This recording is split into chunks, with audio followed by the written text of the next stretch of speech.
This is Average Sports. By your average guys. Eric. And Ty. That would be so bad. Yeah. This is Average Sports. Your average sports. Average Sports. Thanks for tuning in to another episode of You're listening to Average Sports with your average guys. Average Sports, average guys, Eric and Ty. It's basketball time. That's my jam. Is that the actual intro song? That's the new intro song for CBS or True TV or sure whatever channel we're watching all these hundreds of games on? All of them. That is the new national branding song. I just got picked up for the official. Thank you. That's how it goes. Yeah. Was that right? I have no idea. That was perfect. That was awesome. Now you can't get it out of your head, and you're welcome for that. Thanks for tuning in to Average Sports with your average guys. I'm Ty. This is Eric. Hey. Hey, this is my favorite episode that we do here. It's the bracket episode, the NCAA college bracket episode. We know it. It's March Madness, whatever you want to call it, or sing to it. It's fun because it is crazy. We're going to see upsets and the drama and Cinderellas. It's all good stuff. So it's such a great first weekend is certainly my favorite. I think it's everyone's favorite because there's so much going on. So that brings me to my would you rather for the episode. Oh, would you rather watch the first 2 days of games, Thursday, Friday, at a bar where there's a lot of action, a lot of noise, a lot of excitement going on, or just watch it at home and flip between all the different games? I mean, I do like having control on what I'm watching, but if I'm at a bar where all the games are on, it's not like it's just like one, I mean, I guess I want the excitement. Yeah, I want to be around all the energy. Sure, I'll go with you on that. All right. Okay. Yeah. Watch it at the bar. Sure, whatever. Wonderful. Okay, so let's get to it, though, because this episode does have a tendency to run a little longer. But we want to make sure everyone is a little prepared, because we want to remind you, if you're tuning in, if you have a bracket to fill out and you don't do it a lot, or you're just a little lost on like who's gonna pick, like what can I do, or we're here to help, in other words. Sure. You take this average bracket and you're gonna get an above average result. I'm telling you that right now. Okay. All right. So that brings us to some of the keys to selecting and doing a bracket. What are your big keys to a bracket, Ty? Well, one thing I do like to do is try to off the bat get my Final Four. That's one approach. Get that finals and work a top down to the bottom type of process. I like it. So looking at teams like who do you think is going to go into the top four? I'm going toward Kansas. I think Auburn. I'm thinking that Kentucky could be in there. I know that's been in conversation. UCLA was the big surprise last year, if you remember that. I don't think they're necessarily going to do it. That was a big surprise, even though that school has a lot of the same players coming back. There's teams like North Carolina you can't count out.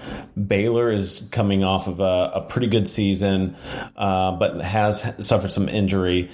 Then there's Duke, and then of course Gonzaga. So I think looking at really all those top seeds and looking at the historical information, you have to make sure you're putting a couple of 1 or 2 seeds in there. The chances of the Final Four, including all 3s, 4s, 5s, it's not going to happen. It's not going to happen, and there's never been a seed lower than 5 that has ever won the national title either. Right. So just by history speaking, that it is going to be one of the top 5 seeds in either of the brackets. So you're going to secure yourself, like you're taking a safer bet by picking some of those top seeded schools. Mm-hmm. And I'm pretty sure the percentage jumps way up if you go top 3 seeds. Yeah. All right. So lay it on me, Eric. Out of some of the teams we mentioned, maybe another one in there. What do you like for a Final Four? So for Final Four, I really like Gonzaga. They have been absolutely dominant this entire season, and they are one of my favorite picks to consistently make it to the Final Four. Now, they've never won, though, right? Now, they've never won. They've had some really good teams in the past, but they have never won. But I do like them quite a lot to make it all the way to the Final Four here. Some of the other surprising teams, or not surprising teams, but some of the other teams that I really like, I like Auburn as well, too. I thought they had a great season in the SEC. Yeah. I think they're a really strong pick to make it all the way to the Final Four as well, too. They had a really great tournament, and they looked really strong. throughout just about the entire season. I think they only lost like 5 games, maybe 6 games through the whole year. So we'll have the really, record here. really good team. So yeah. What are some of the other teams you like, Ty? So that is, looking at the West for Gonzaga, and then the Midwest will represent, or Auburn's going to represent the Midwest. Out of the South, I think that one's going to be a little crazy because you have, I think our most potential upset, I'm looking at the UAB 12 seed over Houston. I have that. I think a lot of people I have are that kind of 100% locked in. Arizona is a great basketball school. They have a lot of success. They have won the tournament before, but they also do have a kind of Kansas way about them to have a lot more built up, and then they just don't do it. To they don't somehow lose it in the second and third round. Sure. Yeah. I mean, it's hard to go all the way through. It is. So I think the South has a good potential, and Villanova has done that in more recent history. Villanova is sure have. Aren't they the first? Were they the 16 seed to drop, or which school? No, that was Virginia. That was Virginia. Virginia lost, that's right, Virginia. and then they came back and won the tournament the next year. Right. We'll talk about 16 seeds here a little bit more later on, but I do like Arizona to make a run, but I really like Tennessee as like a dark horse, fit a smaller, I guess a lower seed team to make it in the Final Four. Tennessee's had a great year, and I think their path to victory is not going to be as challenging if you see some of these higher seeds get knocked off. They certainly did have a great year. That's a really tough conference as well, too. We definitely know that the SEC is a very good competitive conference. We already got Auburn moving on to the Final Four. Tennessee was in the finals against Auburn. And then the other team that's in the East, I'm not going to pick them because I'm going to pick them if you give me the opportunity to pick the East. But Kentucky was a top 5 I think team. Kentucky's good. What are the chances they meet Baylor, though, in the Elite Eight? I mean, that would be the hope, I think, for every basketball fan is that they do meet Baylor in the Elite Eight because that's what we want to see. And so... Okay, well, let's go. Let's put Kentucky in there. All right, so that's 3 SEC teams. I love it. It's possible. It is possible. That's a 1, 2, 2, 3 Final Four. Just to be clear, Kentucky was the 5 seed finishing the season. Tennessee was the 9 seed. They did beat Kentucky in the SEC tournament. And then it wasn't Auburn, I'm sorry, that was in the finals. It was Texas A&M that was in the SEC finals. And Texas A&M lost to Tennessee. So my apologies there. Auburn is a 4 seed. They did lose to Texas A&M.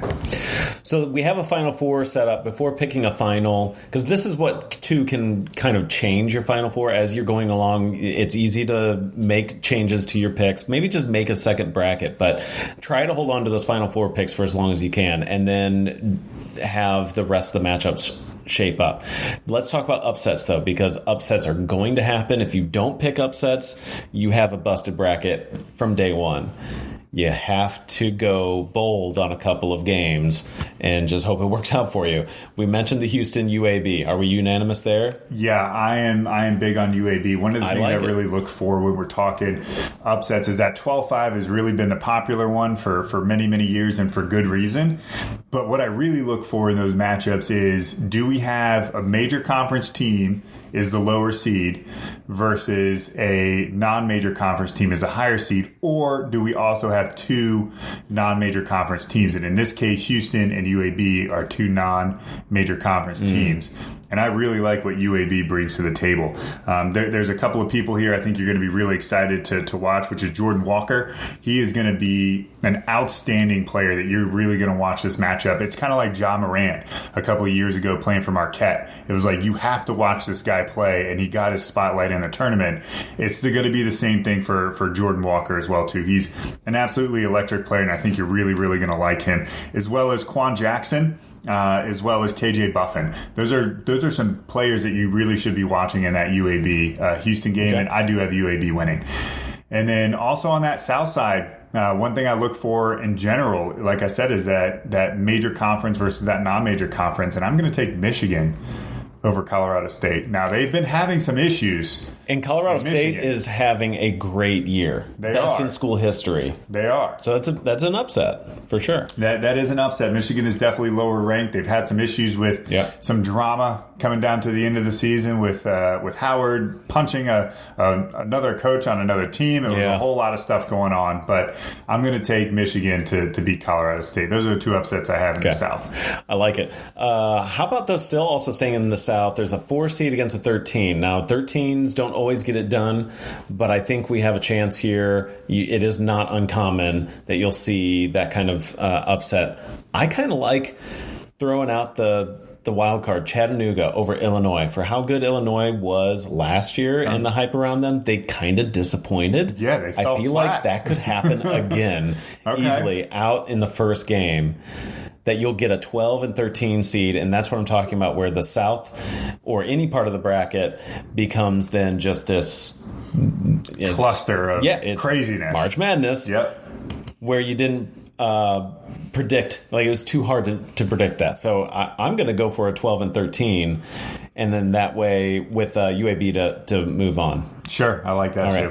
Which means, though, at the top, that likely seeing Arizona. Anything against that, and then Seton Hall and TCU, you like them. Those 8 and 9s, they're a 500 toss-up. Yeah, and I think 9 seeds still technically have a little bit of the edge.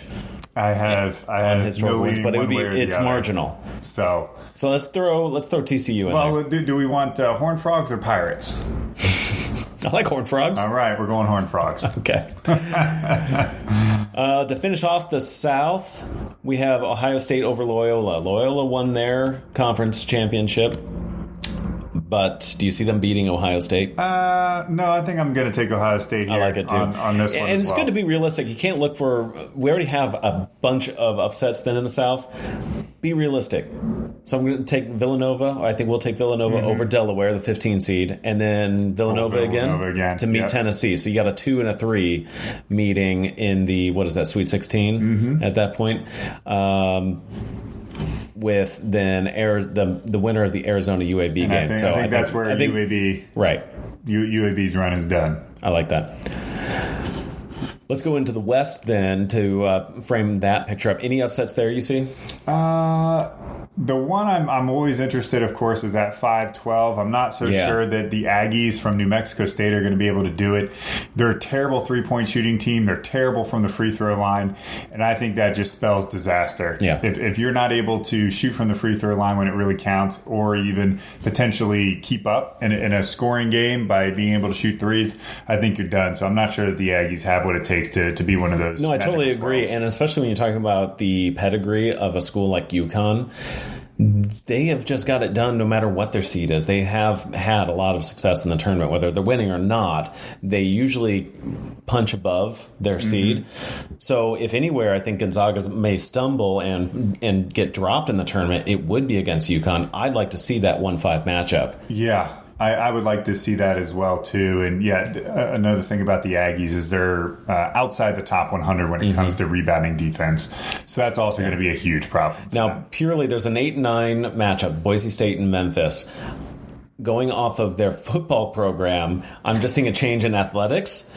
Boise State hasn't really been there in a while, where Memphis has been. Football in Memphis has been great. I want to trust that their basketball program is going to at least get them one win in this tournament. So I'm going with the 9 seed. For a while they did have a good basketball program. John Calipari was their coach when they went to the Final Four. That's true. Derrick Rose. Absolutely. Yeah. Derrick Rose was a Memphis Tiger. So I'll take Memphis as well too, and then I have them dropping a Gonzaga as well.